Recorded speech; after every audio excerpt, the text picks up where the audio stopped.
right, welcome to this very special episode with Martin Le Tourneur. You heard him before, you know his story, and we're going to talk all about the 3 events that he helped organize that just finished up 2 days ago. And just before we get into that, I'm going to organize a little foil drive event with Nico at Hotline in Mainz, Germany on the 15th of November. So if you think about joining, trying that foil drive, having a cool session, pumping around, yes, bring your thick wetsuit because it's going to be cold. You're going to have a raft. There's food included, and maybe there's even some heating on the raft. Some coaching with foil drive. If you're interested in that, then please hit me up in the comments or on Instagram. But let's get into these 3 events. Martin, I'm just going to ask you, like, how do you feel? Like, there must be so much weight from your shoulders now that these 3 events are finished. Yeah, I'm feeling good. I'm feeling tired a little bit, and I'm just looking at how all of these events went, and I'm super happy with the outcome, with the people I met, with the races I did, and I'm feeling grateful for foiling sports to just bring these kinds of memories for me now. So Yeah, and you were not only organizer in the last one, you competed as well. But maybe we go through it chronologically, if you're all right with that. Because a couple of weeks ago, even months, there was the Glisse and Van Paris show that took place, and you organized the pump foil competition. Yeah, right. Alongside with Amaury, who is the organizer of Crozon Foil Festival, we both organized the dog start race at the Glisse and Van Paris show, which is a kind of big trade show for just van style vehicles and outdoor activities that happen in Paris on the Olympic Stadium of Vers-sur-Marne. So it was on the 20 and 21st of September. So exactly just 1 a month month ago. Yeah. All right. Nice. Well, then let's just get into that. And I don't know if you remember, I'm wobbling around because I'm standing on that balance board that Indiana Skateboard sent me. Right. Just like getting my move on. There's a lot of wind this week in Switzerland, and I might get on the water myself finally on Friday. Let's talk about the Glisse and Van Paris show. There was a lot of testing, as I've seen on the socials, a lot of people trying foiling, but then there were the races. And if I remember correctly from our last talk, you said you're going to have the race 1 against 1, or or was it 4 against each other? And there was a long distance pump foil. Maybe you can just take one event and then talk us through how that went. I don't know if you remember who the winner was. If not, doesn't matter. We're going to put it in the show notes somewhere. How was that? Was that the way you planned it? Yeah, actually, it went super well. So the idea was to bring the format we tried in Crozon last year and to bring it back in Paris. And actually, the pontoons in Paris were pretty good. They were very the height was very low, but you can actually run on it for a long time. So we had some very exciting racing, especially from the young riders that were able to run and launch on super small foils, like 600 square centimeters area. And the sprint racing format was just unbelievable to watch because it was just so fast and just captivating for anyone who watched it. So it was pretty cool to organize it because I was dealing with the sports side of it, like preparing the heats and having everyone ready for the next heats. And then we had the qualification, quarterfinals, semifinals, finals. And the level was pretty good. There were a lot of people actually coming from different places in France, and we also had Edan Fionder, the current world champion of dog start racing. So it was a very good field for dog start racing. And what happened is crazy. It's the story of one guy, one young guy, Titouan Tournus, who was completely unknown in our sports, but he's coming from climbing in France. So climb racing. I don't know how to translate that exactly. Yeah, but, like the 10-meter wall, they have to like sprint up yeah, exactly. one against one. This Yeah, sport, I've seen that. Yeah. and he's a kind of a freak with his brother in this sport, and he just started foiling 1 year ago, trained a lot. He arrived at the contest and he won it in the final. He was faster than anyone. He was using an aluminium mast Nice. and an old wetsuit with many holes. And the guys, like, he really didn't look like the guy who was gonna win it, but he won it. And the videos, when you look at it, it's crazy. He goes way faster than anyone. You see the video, you think it's like going just 2 times faster than usual. So yeah, that was super exciting, and we really liked the idea to have 4 riders going at the same time, because it made the competition just more exciting to watch. I think man on man can be great for the final stages of competition, but we did everything with 4 riders, and it was really working really well.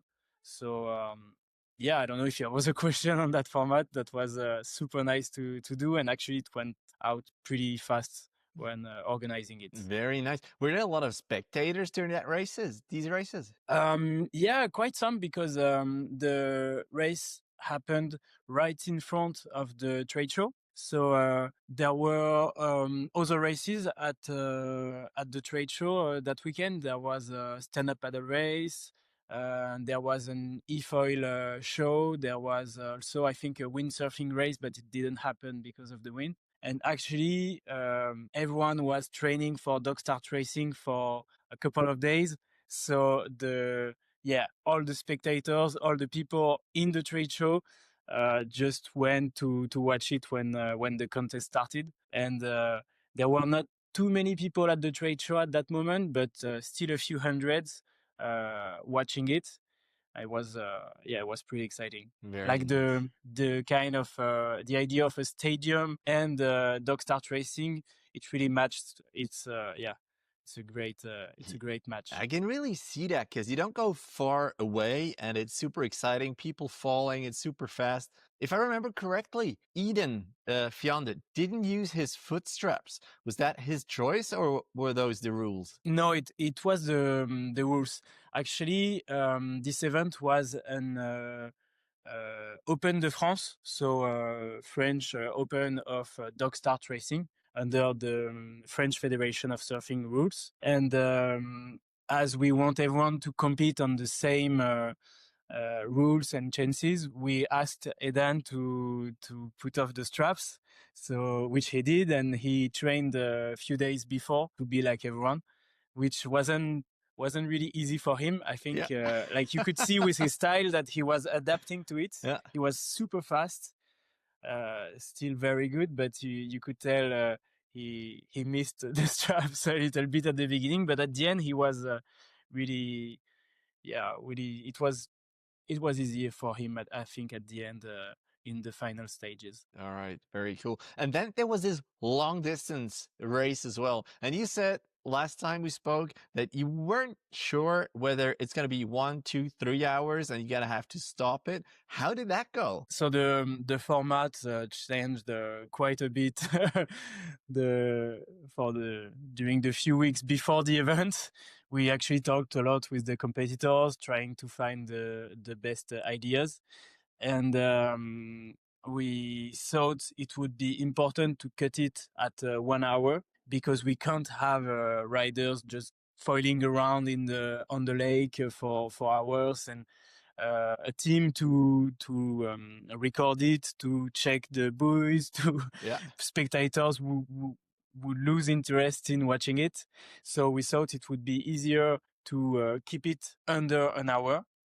And the format was so it was still the last man standing on the board, and last man and last woman. We ran the women race before, and the idea was, if there were more than one rider up on the foil after an hour, we would count the number of laps on the race course to say who's winning it. Okay. And yeah, that was a fun one.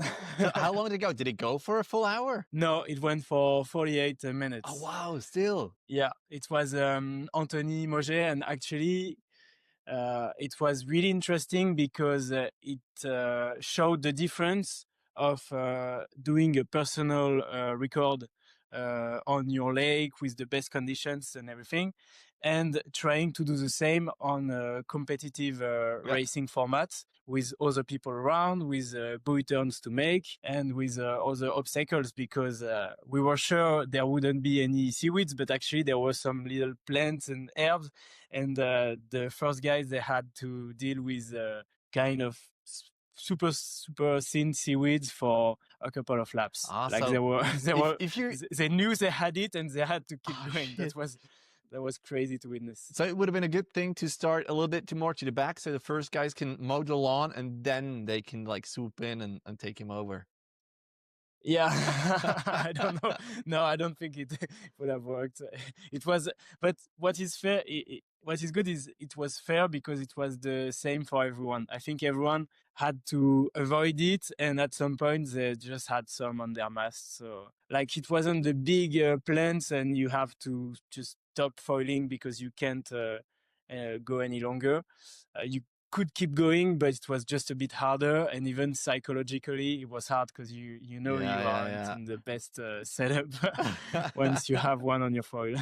All right, well, that's already a month past, so have you had the time to have a little debrief with the Glisse Paris show already? I mean, after an event is usually before the next event. Is there going to be a similar thing next year? Do you know that already? I think they are planning to do a second edition. Yeah. Well, yeah, we've talked a little bit with them, and they were really happy with the dog start event. So yeah, we just had enough conversation with them to confirm that they wanted to do it again next year, and they were really seeing the potential of dog start racing. All right, very nice. So, and that's going to be news, yeah. And it's going to be you again organizing. Do you have a date already? Is that out, or is that going to like? I think it should be the same date than this year. All right. And yeah, hopefully it's Amaury and me again. We have a good crew with other friends helping too. So, and we are trying to structure the practice of dog start pumping in France. I mean, in dog start pumping competitions with the French Federation too. So there is a lot of work behind that, and I hope we get the chance to organize it again with Glisse next year. All right, sure. We're gonna put the date in the show notes. If you need a media partner, like a podcast, you know where to find me. Let's talk about that'd be cool.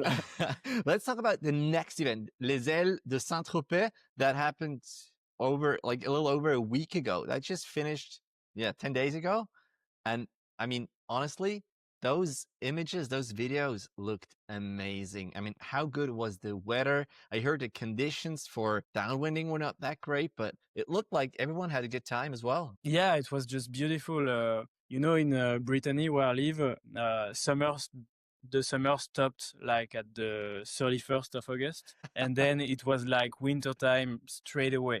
So it was pretty good to spend some time in the south of France, where summer is still really happening. So I had the chance to wear my board shorts, go for a couple downwind runs, just enjoy the sun, and everyone had the same chance. So it was, it was pretty good. We had some light wind prior to the event, couple of light wind days, which allowed us to make some runs to train. And we had like one very good day of wind, like I think 4 days before the event. Okay. And there were like some crazy footages on Instagram with the Australians, the Tahitians going super fast on the Mediterranean runs. So yeah, that was a very, very good time. And for about Saint-Tropez, the place is just so beautiful. So yeah, when I see all the footages, it's just, I know, like I lived it. I know how beautiful it was, and when you are looking at the videos, it completely showcased that. That's super publicity for like France as a whole, or at least south of France, for people to go there on vacation as well. I talked to Dominic. They had this FoilDrive exhibition, kind of downwinder. What other events were out there? And if you've missed that like recap with Dom, it's on the YouTube, so you can find it as well in the show notes. What other events were there? So we had a couple events. We had the dog start race, which was a man-on-man format, was pretty good, and a flat start race, which was really interesting on the foil choice aspect. Especially it happened before the big downwind race that counts for the Downwind World Tour. So it was really interesting to see who was able to take off on a small foil and make it work pretty fast. And there is no surprise, Kai Thompson and Jarrod Snow were the two finalists.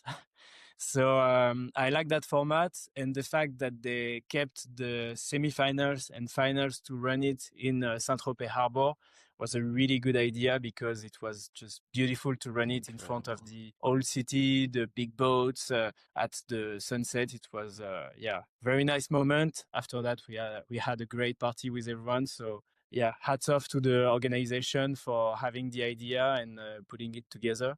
It was really good, and it made it nice for the event, because as you said, the wind wasn't very strong on the big downwind race. That was like really the main event of Les Ailes de Saint-Tropez. And I think they did a great job by just doing different things to keep everyone busy and having a good time there. Because the race was a grind. I did it, and man, that was probably the hardest I've ever done. Like, even the downwind race in Crozon last year was easier, in my opinion. Oh shit! But was it because it was that flat race the day before, or were people holding back on that flat sup race? I didn't understand. Sorry. Did people hold back on the flat sup race because there was a big race the next day, or were they going all in? And then they were tired on the next day. No, the flat start race was kind of okay. Like, you had to go pretty hard, but it's nothing compared to the big down no wind race that happened. Can you talk us about that? How was your race? How if you look back, like, how were you nervous at the start? How did you get up? How did you see the first few? What rank did you go? Like, how was it for you? So the forecast was looking pretty decent, with like 10 to 15 knots at sea, and the organization crew did an amazing job to get us really far at sea, to try to find the bumps, to bring us where the bumps would be the best. And they completely managed it, because the wind wasn't really there, but there was some bumps still, because the eastern winds were coming all the way from Italy, and it was forming nice little bumps going pretty fast. And we were all able to take two foil planes with us on the boat. So we had to choose in between a kind of bigger foil that is supposed to be easier, and a smaller foil that can be faster, especially on the swell bumps we had that day. And I think it was super hard to make a choice, because if you take a bigger foil, it's quite easier to pump and keep going. But at the same time, it's way harder to stay on the bumps that are going fast, and you miss them. And if you want to stay on them, you have to turn a lot of effort, a lot of pressure on your front foot. So, and if you take a smaller foil, you're fine when you're on the swell bumps, but when you're not on it, it's really hard to stay up on the foil. So I took like a medium option with a 900 foil, which is a pretty big foil according to the top guys.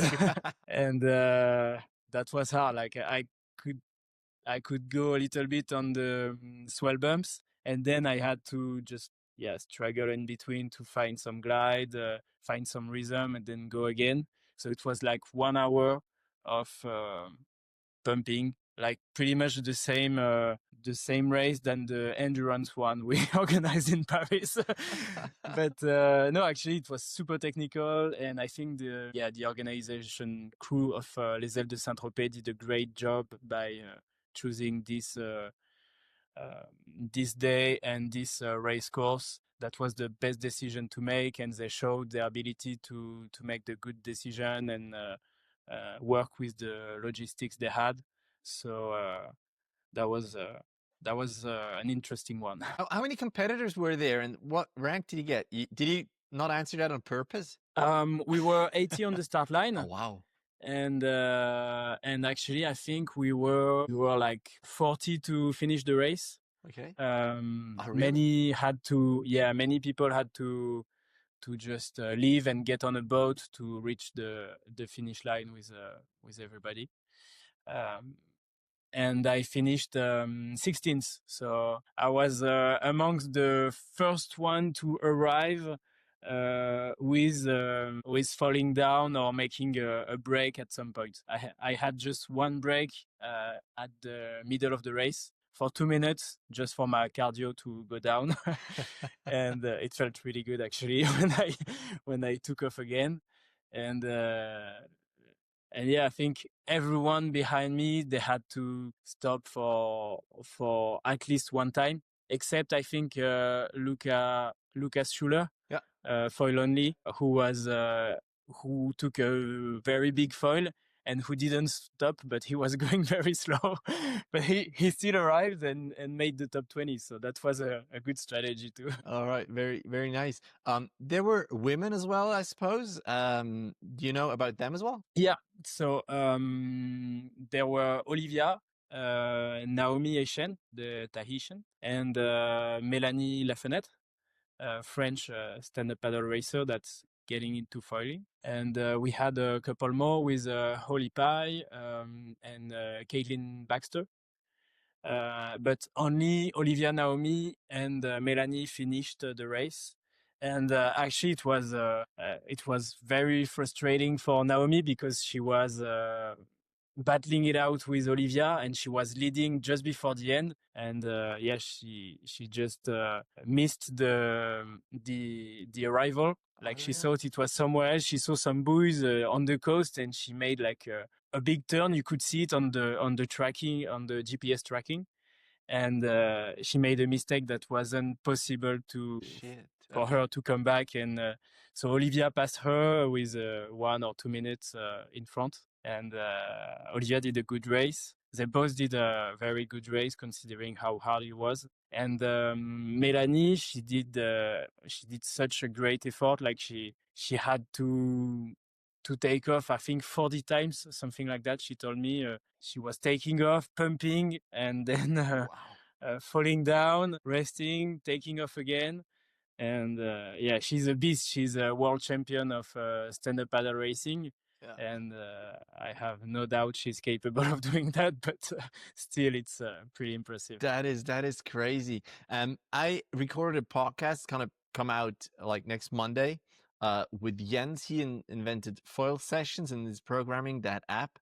And there you can actually, like, on your phone, mark a spot where you have to go to. Like if you're downwinding, for example, if you need an entry in a bay or something, or here, that would be the finishing line. And then on your watch, there's an arrow that points you where to go. Would that be allowed? Oh yeah, to know if you are in the right direction. Yeah, of course. And actually, so that's a little transition to Crozon, but actually that's what Kai Thompson did in Crozon. Right. He told me at the arrival.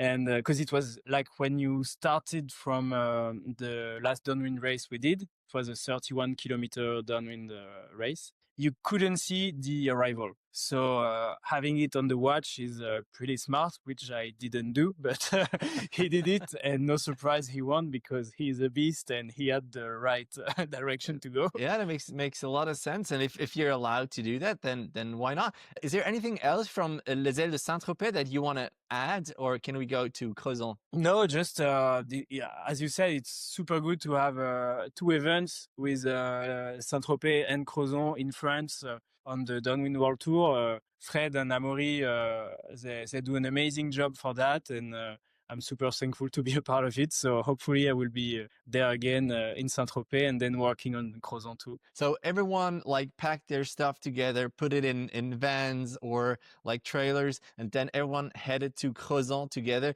Was there like some shuttling going on, or maybe some like commute, people going together, people coming from all over the world? Like, can you give me a ride? Can you give me a lift to Crozon? Did that happen at all, or did everyone just go by themselves and say, "Yeah, we meet you there"? Yeah, actually, there was a lot of requests for putting the boards in some cars to go to Crozon. Yeah. And I was one of the people driving. So I had like the 15 hours drive straight from Saint-Tropez to Crozon. Yeah, that was a good one. But yeah, that was fun. I think that's what's going to happen more in the next years too, to find a logistic solution for everyone.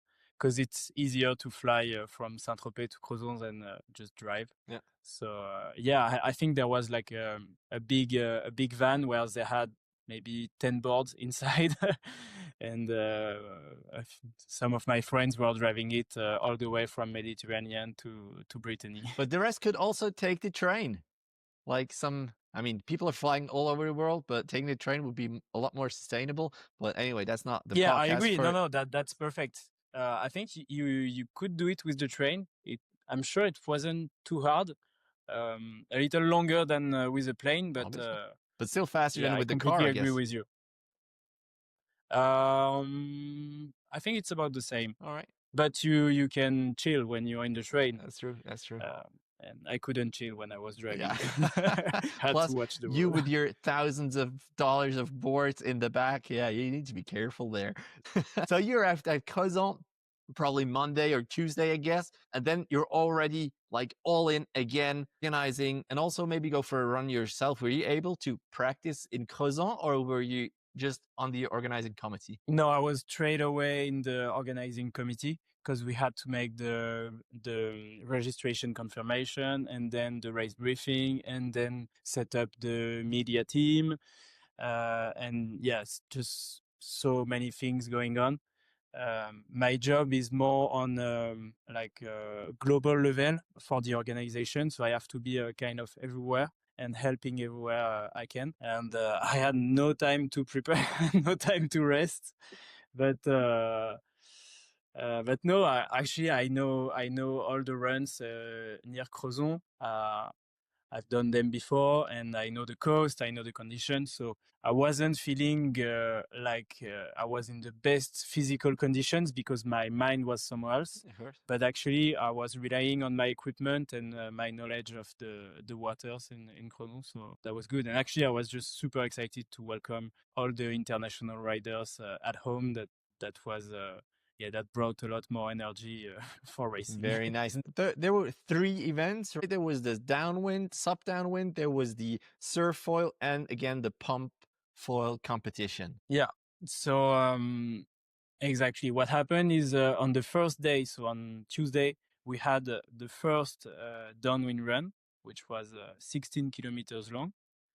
Then on Wednesday and Thursday, we had the surf foil event with the finals on Thursday. And on Friday, we had a lay day with nothing happening.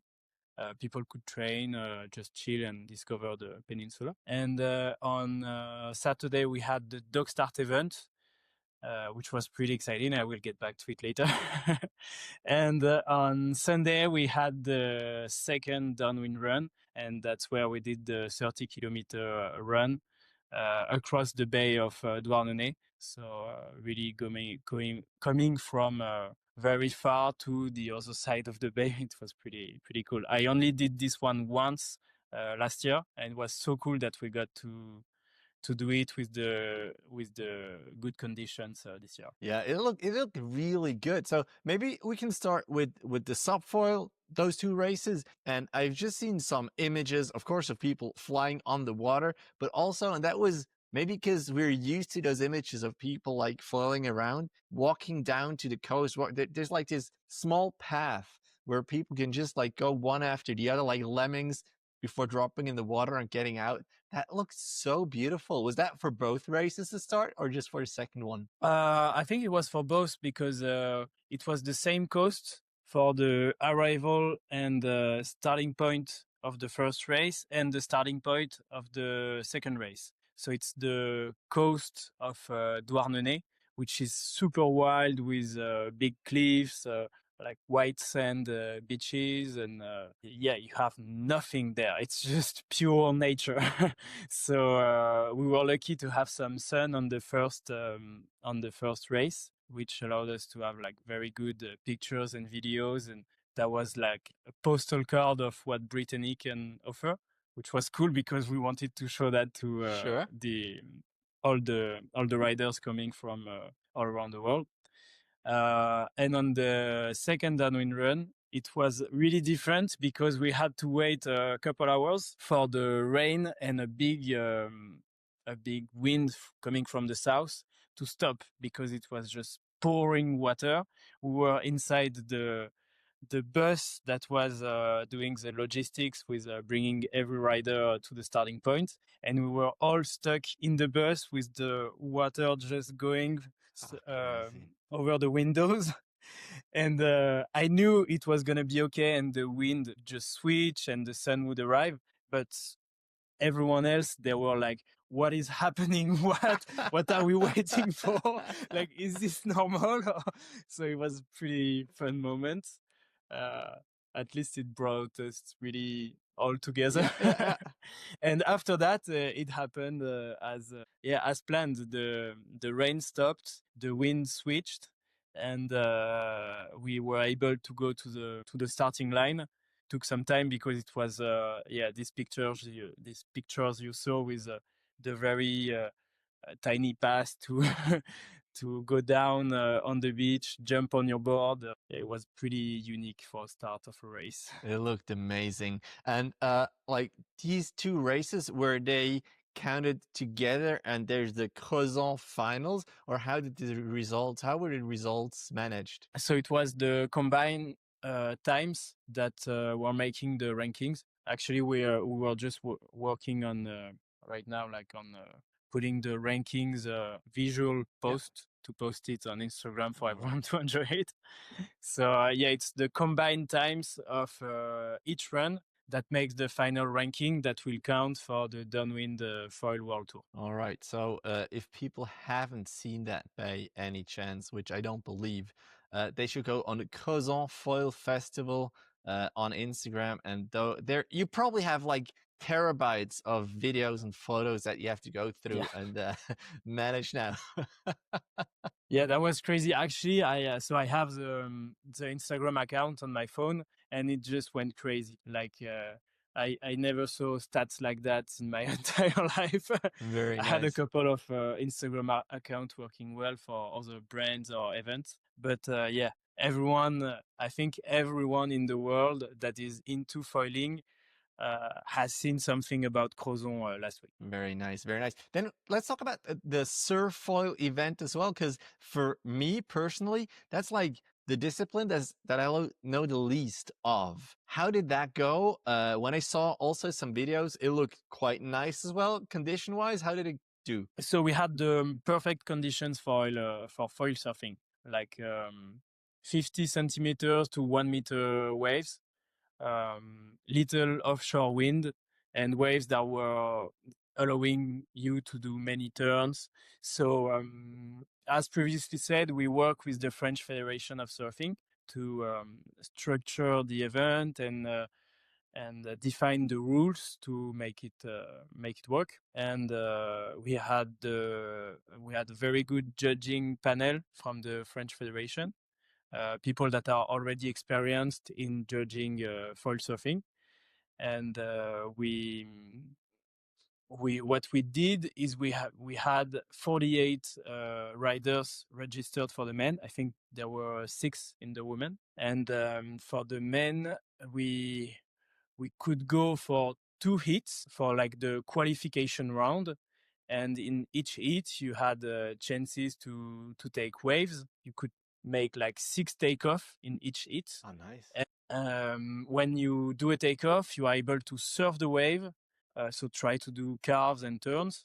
Then you are able to get out of the wave, jump, and connect to another wave. Very nice. And this combination of first wave, connection, second wave allows you to get a score. So the score is like any other surfing contest. It goes from 0 to 10 according to the degree of difficulty, the maneuvers, the flow, the speed, the power. And at the end of the first day of foil surfing, there was a leaderboard, and the top 24 from the 48 competitors would advance to the next day with the tournament style format, with 4 riders in the same heat, and the first 2 will advance to the next heat. And then it went on to the quarterfinal man-on-man and semi-final man-on-man, and then the final. And so the girls were able to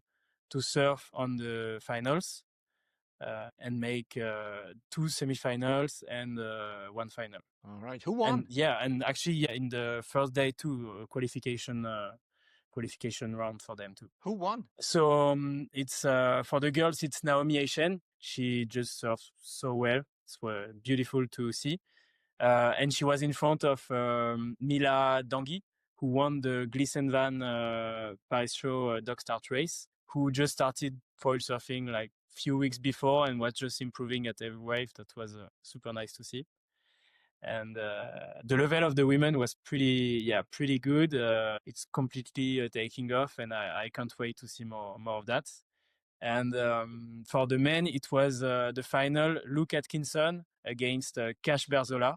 Nice. So Australia versus Hawaii, and it was 2 completely different styles. Oh, really? Luke is just super powerful. He's just slicing water into 2 pieces at every carve and going for big moves, getting the foil completely out and getting back on the wave. I don't know how he does that, but that was crazy.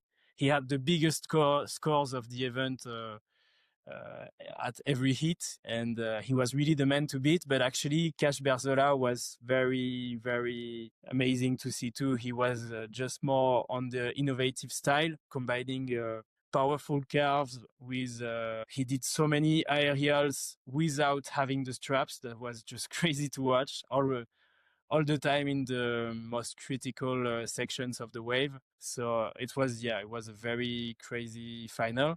I think third place, the winner of mini final, was Clément Rosero, the big wave surfer from Nazaré, and fourth place was Jeffrey Spencer. All right. Wow. From Hawaii. Those are big names, really. Were you able to compete as well? Yeah, I was able to. That was your thing, right? You said, I help organize, but I want to compete in the surf foil. Yeah, exactly. And I'm so thankful for Amaury and the rest of the team to allow me to do that, because it was a lot of work to be able to do to work on the event and at the same time compete at the surf foil and downwind races. And actually, that's so weird. Like I got tied with I got tied for the 24th spot with Guy Bridge, British surfer. And if we got tied at any other spot of the leaderboard, it wouldn't have mattered. But we only need to take the top 24. So we were 25. And we had to make a surf off at the end of the first day of competition for foil surfing. And he beat me by... He had like a score a little bit better than mine. He surfed so well, so that was super fun to do, and it was very, very chill. So a good memory. All right, but I didn't make it to the main event, unfortunately. All right. But then you still had, because you had a lot to do, I suppose, and then it was out of the way, and you can focus on like your duties. Completely. And the second day of foil surfing was just amazing to watch, and I was able to do many interviews after the heat to work on the media, on the organization.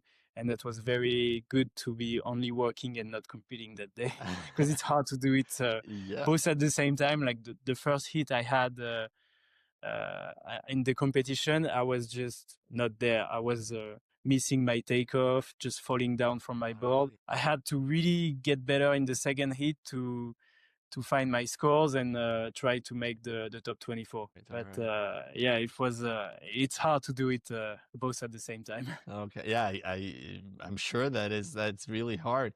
And then let's talk about the dock start competition, because I talked to Julian Hünting. He was one of the guys competing again, and we recorded a little podcast episode. So if you haven't listened to that already, it's not on YouTube this time. It's on my Patreon. So on patreon.com/c/uponfoil, you can find like his story. It's a 20-minute little episode. And honestly, Martin, I thought this one's going to be 20 minutes as well, but we're gonna get to the hour. So yeah, you can cut me when I talk too much. No, problem because with I want to know, because I was thinking about joining for the dock start competition, but really, family life just didn't work. But it was still amazing watching this event.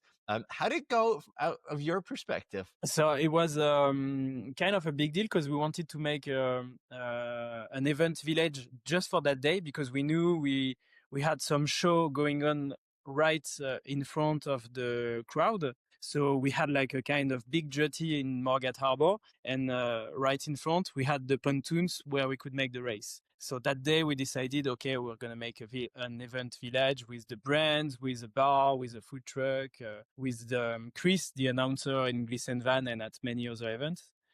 And that was something new to organize for us. It was a first one for the event and for Crozon too, to do an event there. But it came out very nice, and actually a lot of people showed up for the main event in the afternoon. We decided to do a little trials because we had a few more spots to offer on the main event. I think we had like 40 people already confirmed for the main event, and there were 10 spots to grab to join them in the afternoon. So the time trial, people had a few chances to make the race course, which is super short, like 150 meters, something like that. And we took the fastest time to have them in the main event. And then in the main event, we had like a full team trying to make it very organized and very visual too. The riders, they had jerseys with colors, like for foil surfing, the same we used for foil surfing. And the announcer could announce the color, the name, Nice. the country, which made a very nice show for the spectators to watch. And actually the announcer, Chris Pure Magic, he's very good both in French and English. So he could like go from French to English and just have everyone watching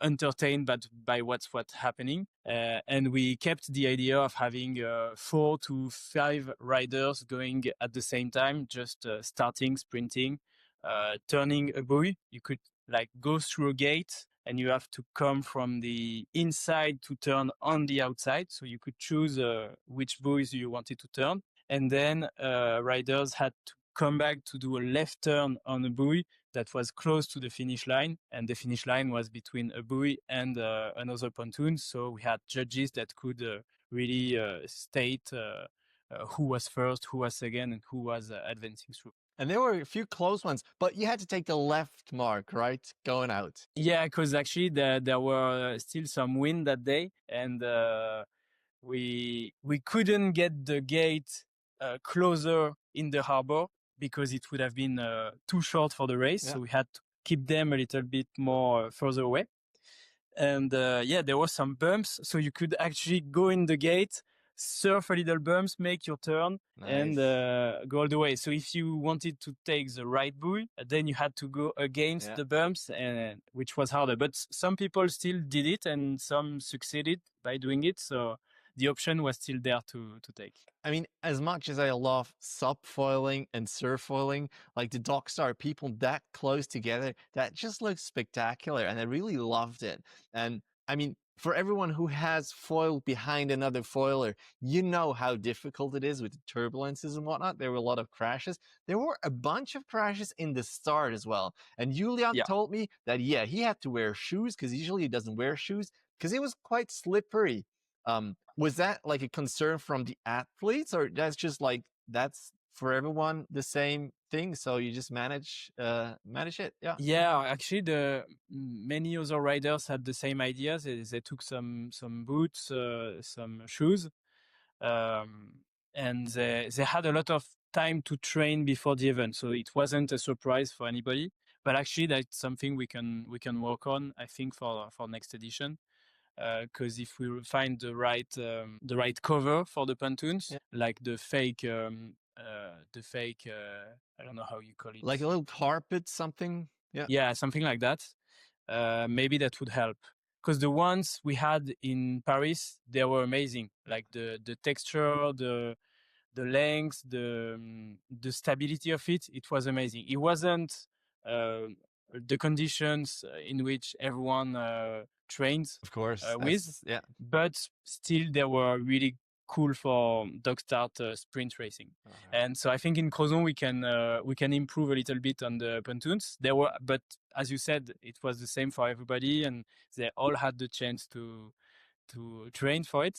So yeah, there were some riders just sleeping at the start, and which was hard because I don't know, it's you have one chance, so if you blew it, exactly. And I mean, you can go as little as you can on the foils, but if you don't manage to start, then you're just, with a bigger foil where you manage to start, you're just faster. And I saw one heat where everyone fell except for one, and he just like went around and enjoyed himself. But yeah, if you don't manage to start, then yeah, the foil doesn't matter, the speed doesn't matter. But those guys were super fast. Can you give me like the top three? Yeah, so first place was it was Axel, of course. So Axel from Tahiti, Axel Pham. He was just a beast. He won all of his hits, I think, and he just had the best start and stayed first for the entire race. And Finn Spencer was behind him. Wait, Finn or Jeffrey? I don't know. Sorry, I have to check. Maybe you can put the right name. I'm sorry, I forgot if it's Finn or Jeffrey who was in second. All right, but one of the Spencers in second for sure. And what was frustrating is Luke Atkinson. He was like the dog start revelation of the week, because like I heard he didn't practice it a lot, and he was just so good at it. He won all his heats. He got all the crowd cheering for him. And on the final, he did a great start, but then somehow he just his board touched the water and he just fell. And with him doing the exact same thing was Jared Snow. So what was cool is they waited for each other to do a second start for third and fourth place. Really? Wow. Yeah, and but Luke blew it again. he fell down again, and this time Jared said, "Okay, I will go for third." Yeah, you take it.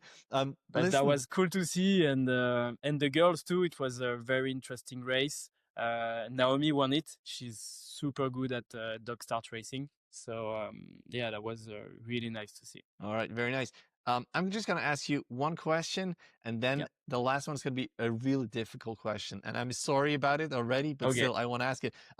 Is there anything like out of these three competitions where you think like, all right, here we're going to improve the most for next year? Or is there even something that you're going to take to change for all the three events next year? I don't know. I would say it's we are at the beginning of the sport, so it's really important to be open-minded and to try new things. But on the same time, it's important to keep what is working and focus on it to improve it a little bit. Like for us, I know with Amaury, we want to keep dog start sprint racing with 4 riders. We don't want a man-on-man, or maybe in the very final stages, I don't know. But we want to keep it with 4 to 5 riders because of the show it brings. And I think like what the riders says, they appreciate it too. And foil surfing was great. I don't really know what we can do more, except maybe do a live stream of it. But we need more financial support for that, and I would like to do some advertising. If brands or companies want to help us with that, we'd be really really keen on discussing about that. But no, I think it's important to bring to try to bring new formats, to do them seriously and see if you keep them for the next edition. So for Crozon, I think we have our 3 formats. We like it this way, and we really want to do it again next year. And maybe we will try to implement a new one. We kind of like the idea of slalom dog start racing too, with 2 riders at the same time doing their own race course and having to turn the buoys. So that would be something cool to implement. And also the endurance race we did in Paris, to try it in Crozon. That would be cool too. Actually, this year we also tried strapped foil surfing. We did it as an exhibition session. And that was super nice to see, and also to witness the difference between strapped and strapless surfing. And it helped us to realize where we want to go. And from my opinion, I would say that strapless foil surfing is the way. But it's super exciting to see strapped foil surfing as an expression session, or a special event, a special contest during the event. So I don't know if that answers your question. Yeah, it does. I was just like 2 weeks ago, I talked to Chris Burke, who organizes the Kerno Foil Classic. I don't know if you've heard about it, and he said that they had a little parawing race, and I don't know if you witnessed that. And honestly, I would love to see that as well. Maybe even not with a big official race, but like a little free for all. Whoever wants to take part, doesn't need to be like a big thing. A little parawing race. What about that? Yeah, I agree. I think that would be cool, and that's why we need to stay open-minded and integrate them. I think there are ways to do parawing downwind race.